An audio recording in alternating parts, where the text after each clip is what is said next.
Greetings, everyone. Welcome to this lecture about understanding the medical omnichannel strategy.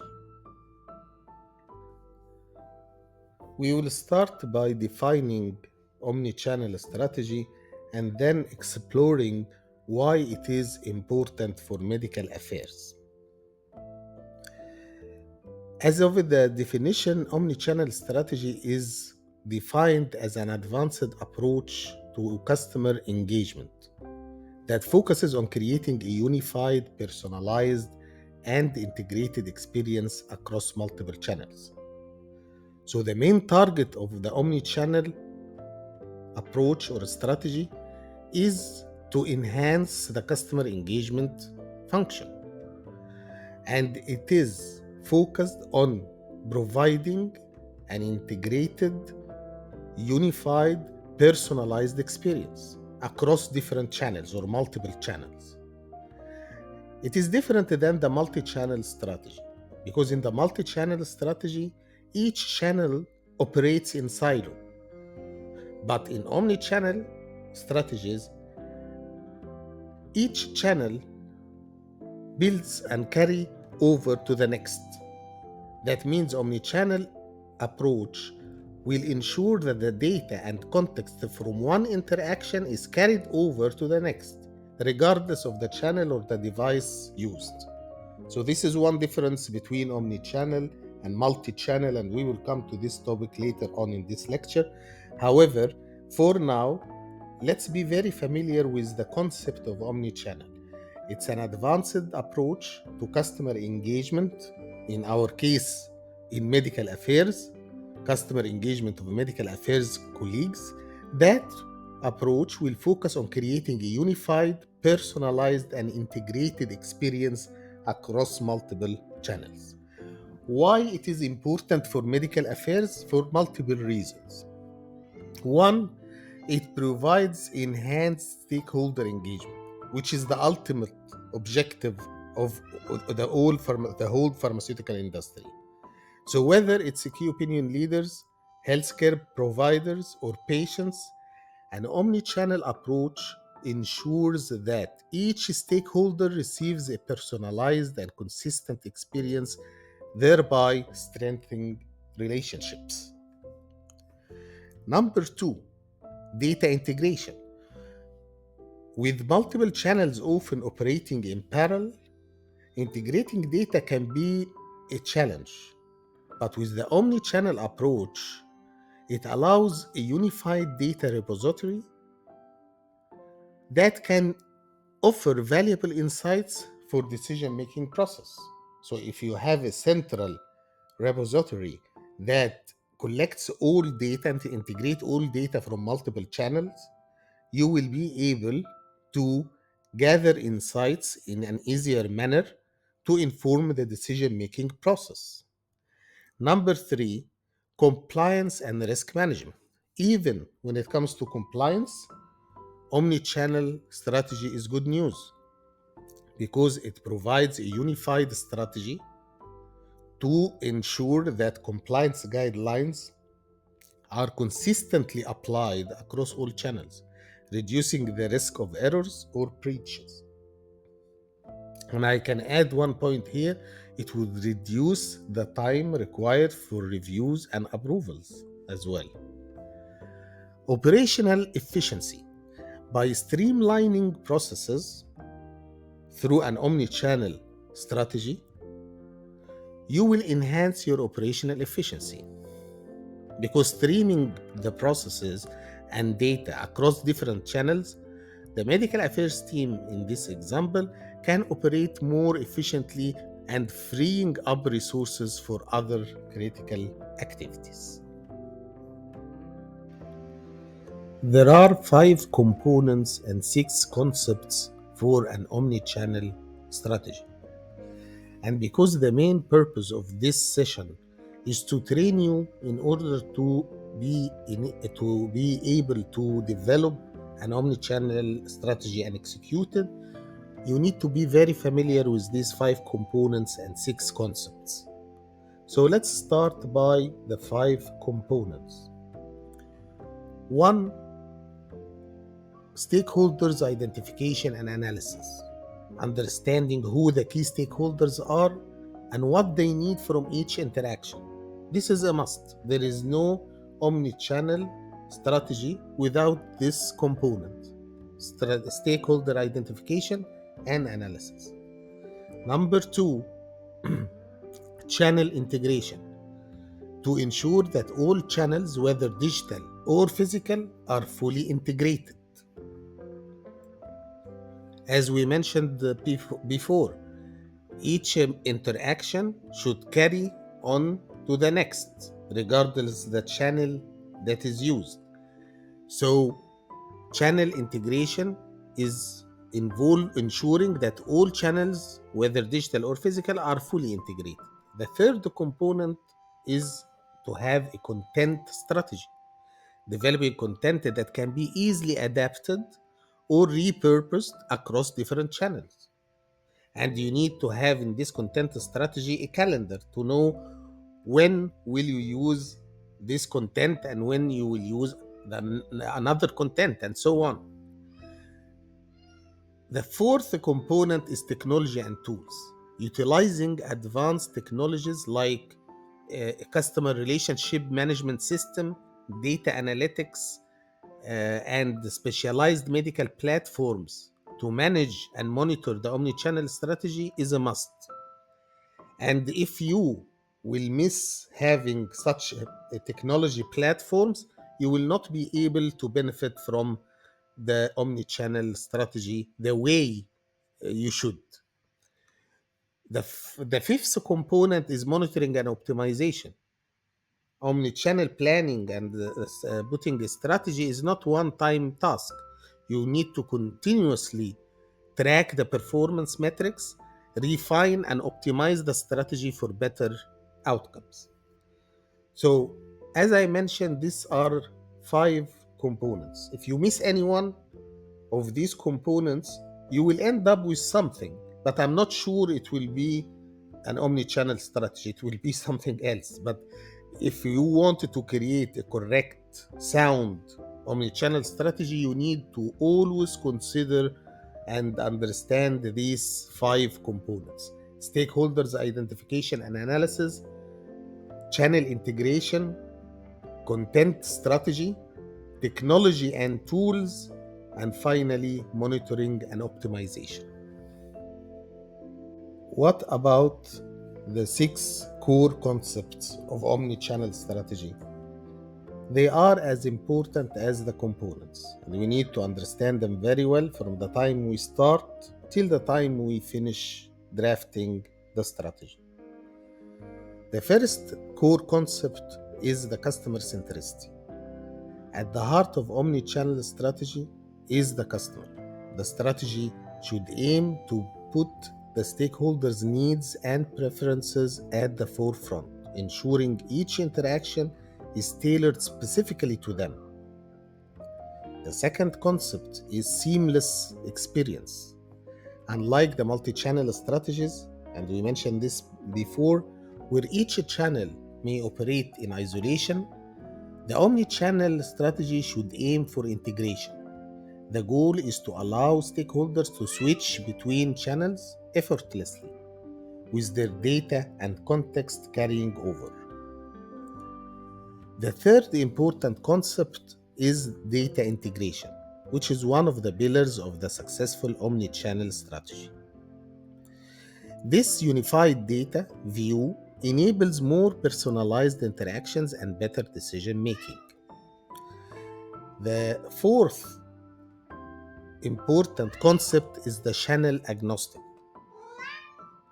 An omni-channel approach is channel agnostic, meaning it doesn't prioritize one channel over another.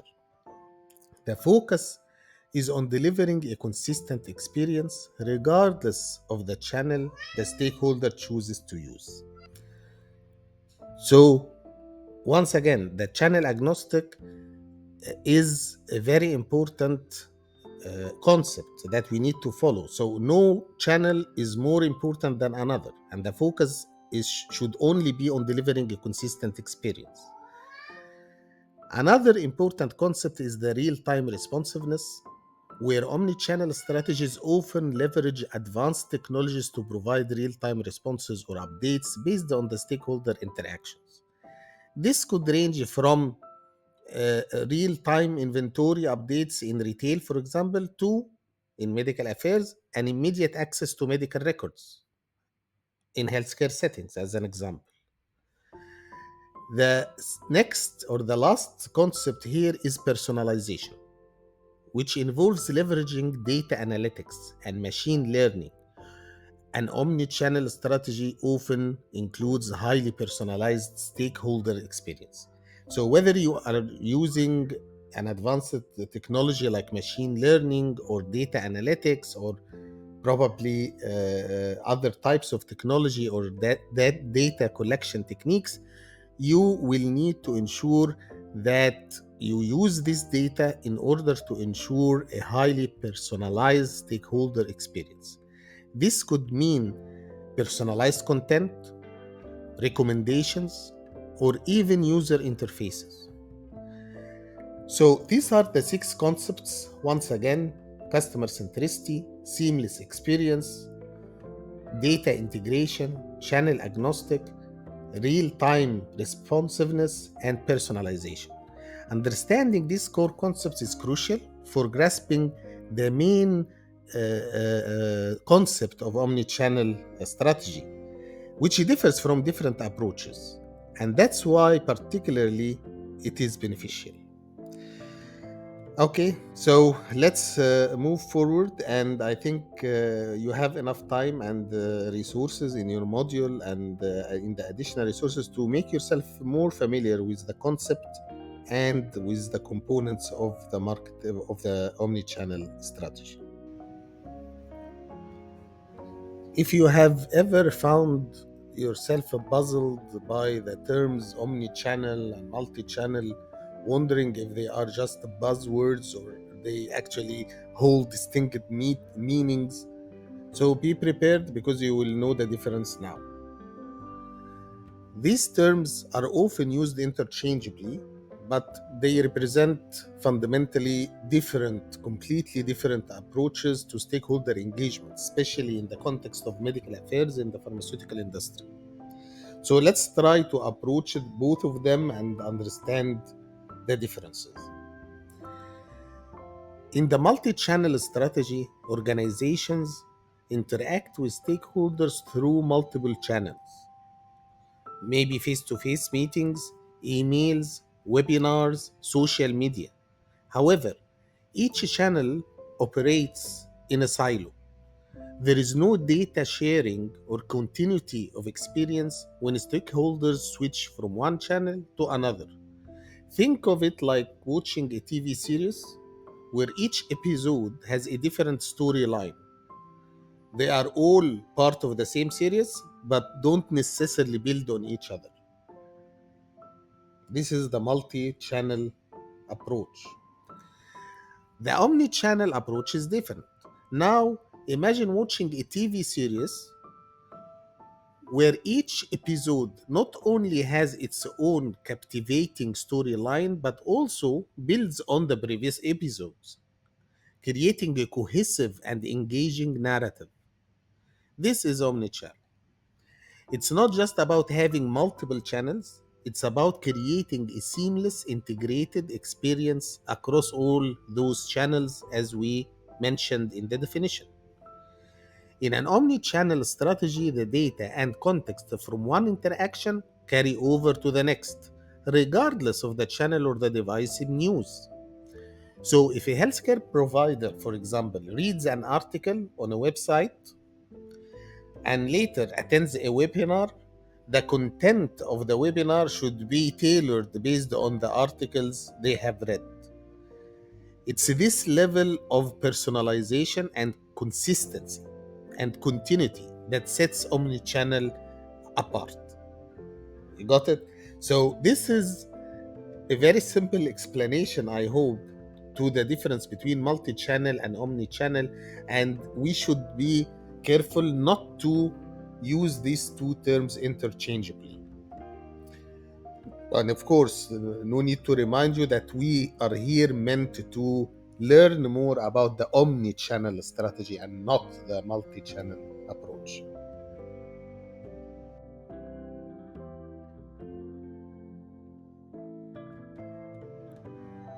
We mentioned before that having seamless customer experience is a core concept in omni-channel strategy.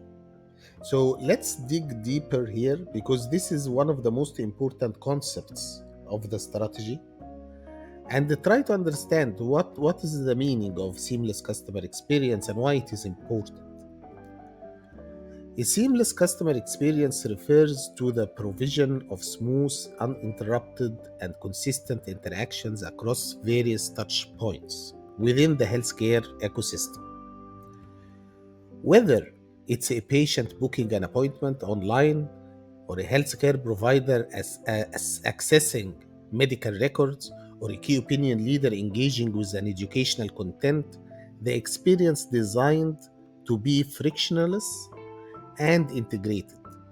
The main objective is to eliminate any annoying transitions or inconsistencies that could disturb the user's journey, thereby enhancing the satisfaction and engagement. So it's a very simple concept, but very, very important. Why it is important in healthcare specifically? It is important from the angle of patient centric care. In healthcare, the stakes are incredibly high. A seamless experience ensures that the patient is the focal point of all interactions, making it easier for them to access care, understand the treatment options, and communicate with the healthcare providers. This is not only to improve patient satisfaction, but also has a direct impact on health outcomes. Also, this seamless approach helps in data continuity because healthcare involves a multitude of data points from medical histories to lab results to outcomes of clinical reports.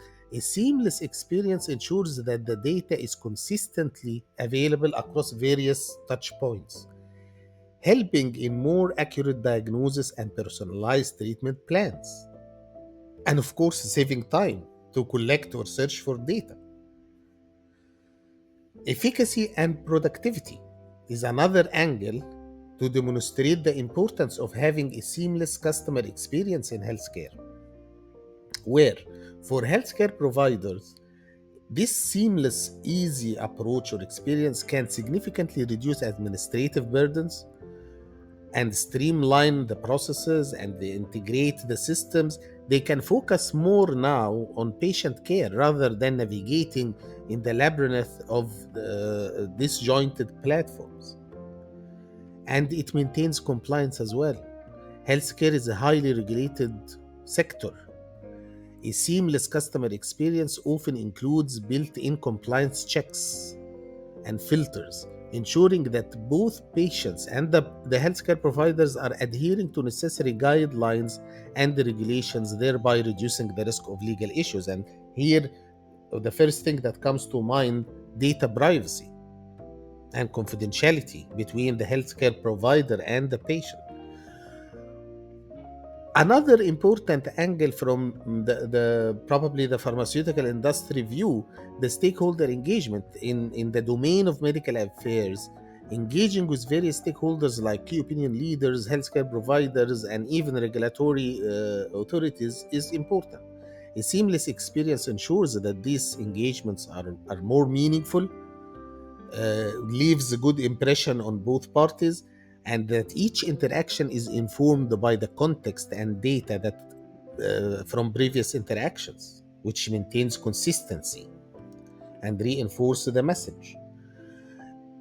Definitely, when you approach customers with a seamless customer experience, you will gain a competitive advantage as healthcare becomes increasingly customer centric, solution oriented, and patient centric as well.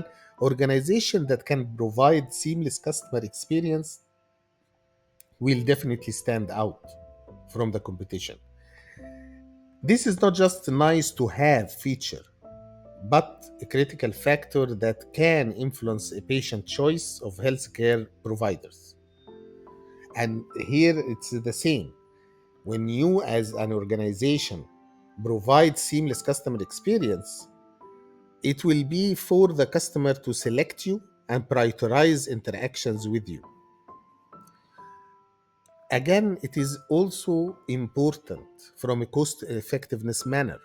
While setting up a seamless experience might require initial investment, the long term benefits often include reduced operational costs, streamlined processes, and reduced errors, reduced compliance issues, meaning that the organization can operate more efficiently, ultimately saving resources or saving money. So that's what I wanted to share about the meaning of seamless customer experience, to highlight why it is important to include as a core concept in your omni-channel strategies. The last topic I want to discuss in this lecture is a personal concept that I advocate for and totally convinced with. And it's the fact that omni-channel strategy is a cross-functional approach and not a siloed one. The omni-channel strategy is often misconceived as department-specific initiative, particularly in the pharmaceutical industry. However, it's essential to understand that an effective omnichannel strategy is inherently cross functional. It requires seamless collaboration between various departments in the organization, most notably medical affairs and marketing. The need for collaboration, consistency across channels is one aspect. One of the primary reasons for this cross functional approach is to ensure message consistency. Different departments interacting with the same stakeholders through different channels can lead to mixed messages and confusion if the messages are not consistent. A unified strategy ensures that whether it's a scientific paper or a marketing campaign, the core message remains consistent. Another important reason or need for this seamless collaboration between specifically medical and marketing is to avoid customer overwhelm, because at the omni-channel, and this is one of the biggest advantage of the cross-functional approach when you apply it in the omni-channel strategy, is that it prevents overwhelming stakeholders with multiple messages from different departments with different content and through different messages. So, a coordinated effort ensures that the stakeholder receives a coherent and unified message, enhancing engagement and trust. The challenge may be in the alignment of personas between commercial and medical, because commercial probably will use different techniques than medical, where an academic approach will be utilized.